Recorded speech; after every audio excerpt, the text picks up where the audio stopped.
महाराष्ट्रामध्ये शेतकऱ्यांच्या पेरणीचा आता खरीपाचा हंगाम सुरू झाला नेमक्यात आणि पीक कर्ज आतापर्यंत बँका देऊन नाही राहिल्या, काय प्रतिक्रिया? राष्ट्रीयकृत बँका पीक कर्ज देण्यासाठी टाळाटाळ करतायत. कागदपत्रांची पूर्तता केल्यावरही शेतकऱ्यांना पीक कर्ज मिळत नाही. उदाहरणार्थ बुलढाणा जिल्ह्यामध्ये फक्त 28% पीक कर्ज वाटप त्या ठिकाणी झालेलं आहे. मग पेरण्या झाल्यावर तुम्ही कर्ज देणार आहे का? कर्ज भरताना हे बँकांवाले गोडगोड बोलतात, कर्ज भरून घेतात आणि कर्ज द्यायची वेळ आली की मग मात्र त्याच्यामध्ये फाटे फोडतात. त्यामुळे शेतकरी पीक कर्जापासून मोठ्या प्रमाणात वंचित राहत आहेत, अशी परिस्थिती आहे.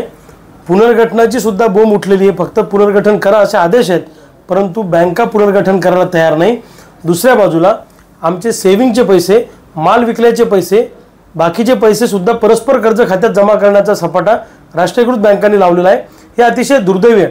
सरकार नावाची यंत्रणा काय करते आहे, मुख्यमंत्री काय करत आहेत, रिझर्व्ह बँक काय करते आहे आणि केंद्रीय अर्थमंत्री काय करत आहेत? शेतकऱ्यांना देशोधडीला लावण्याचं काम यांनी केलं. पेरणी झाल्यावर पीक कर्जाचा फायदा काय?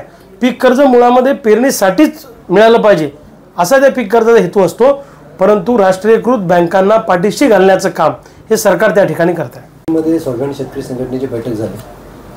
काय बैठकीत ठरलं? काय उमेदवारी विधानसभेसाठी संदर्भामध्ये काय चर्चा झाली? मी नव्हतो बैठकीला, मला माहीतच नाही बैठक कधी होती काय होती.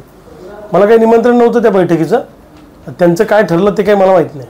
राजू शेट्टींनी बुलढाण्यातली महाराष्ट्रातली पहिली विधानसभा जाहीर केली. राजू शेट्टी महान नेते आहेत. ते 288 काय ते देशातल्या प्रत्येक राज्यातल्या विधानसभेत उमेदवार उभे करू शकतात, कारण त्यांची ताकद फार मोठी आहे. मुंडेंना भेटले पीक कर्जाचा आपलं पीक विमा मिळाला नाही आतापर्यंत, किती मिळणार, कधी मिळणार? मी कृषी मंत्री धनंजय मुंडे साहेबांची भेट घेतली, कृषी सचिवांची भेट घेतली आणि त्यांच्या लक्षात आणून दिलं की आतापर्यंत पीक विमा मिळायला पाहिजे होता, परंतु लॉमध्ये 2 ओळीचा बदल काहीतरी केला आणि त्याचा आधार घेऊन या पीक विमा कंपन्या शेतकऱ्यांना पीक विमा देण्याच्या मानसिकतेत नाही आहेत. म्हणून मी मंत्री महोदयांची आणि सचिवांची भेट घेऊन सांगितलं की जर का विमा मिळाला नाही तर त्या विमा कंपनीचं कार्यालय मुंबईतलं आम्ही ठिकाणावर ठेवणार नाही. शेतकऱ्यांमध्ये विमा मिळाला नाही म्हणून असंतोष आहे. त्यांनी सांगितलं ताबडतोब आम्ही या आठवड्यामध्ये विमा जमा करायला सुरुवात करू असा शब्द त्यांनी आम्हाला दिला. बघू आता लबाडाचं अवतन काही जेवल्याशिवाय खरं नाही. जर लोकांच्या खात्यात पैसे आले तर ठीक आहे, नाही आले तर मग मात्र आमचा मोर्चा हा मुंबईच्या दिशेने असेल. एबीपी माझा, उघडा डोळे बघा नीट.